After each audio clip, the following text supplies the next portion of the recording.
Welcome back to the Red Dice Diaries. This is my 25th RPG a day video, and it's about my favourite revolutionary game mechanic. Now, I'm not entirely sure if this qualifies, but this is the nearest I could think of, so here we go. My favourite revolutionary game mechanic is the narrative dice that are used in Fantasy Flight games, various different Star Wars RPGs that they've brought out. And what do I mean by narrative dice? Well, basically, instead of having the normal standard dice you're familiar with, you have that have numbers on related to how many sides they've got, your D20s, your D6s, whatever. In the FFG Star Wars games, you have a number of different coloured dice of different size. The shape of the dice will be familiar to anyone who has played an RPG. However, instead of having numbers on them, they have different symbols on them. And these symbols are successes, triumphs, advantages, failures, despair and threat. And there are a couple of others, but those are the main ones.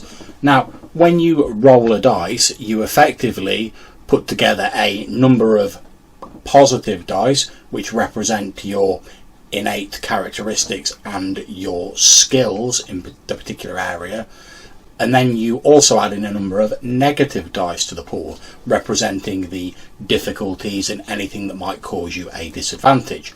And what you do is you take all these dice, you roll them, you then add up the number of symbols that give you successes, subtract the number of symbols that give you failures. Then if you've got successes left at the end, then you've succeeded. If you haven't, then you failed. This all sounds fairly simple, and you may think, well, why can't you just use numerical dice for it? And if it was just as simple as that, then yes, you're right, you probably could. And I'm not a tremendous fan of using weird mechanics or strange dice just for the sake of it.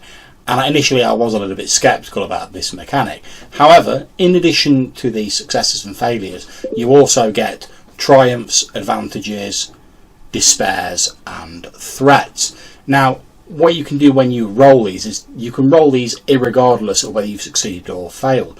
So you might fail a roll, but you've still got a number of triumphs. And these can be spent on the positive ones, triumphs and advantages, can be spent to give you various different bonuses during a turn. So for instance, if you want to trigger a critical hit in the game and you have a weapon that has a critical of 2, you may spend 2 advantages to score a critical hit as long as you've rolled them.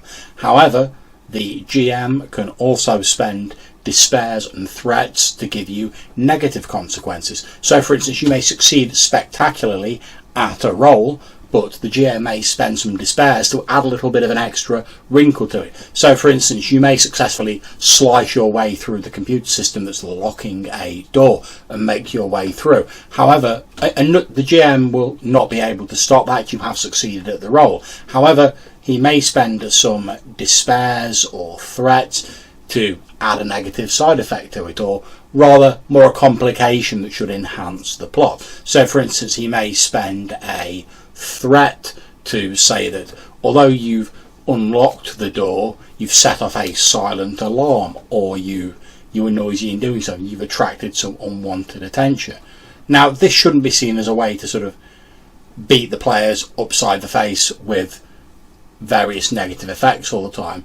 What it should be seen as is an opportunity to introduce additional texture and additional elements of roleplay and narrative into the otherwise fairly bog standard binary success or fail results of rolling dice. One of the things that I really like about this mechanic, and that we've just started to discover in our Terror on the Outer Rim game, which you can find links to there, is that you really do build up more of a story and more of a narrative using these dice. Now, the only downside to these dice, because otherwise it's an excellent mechanic, is that the dice aren't cheap, and you may not want to buy a special set of dice that you're only going to use for the Star Wars RPGs. However, you don't really have to. If you just don't want to spend the money on the dice, or you just want to give it a try before you commit your finances to it, there are numerous online dice rolls that you can use. There are at least 2 apps for Google Hangouts that let you roll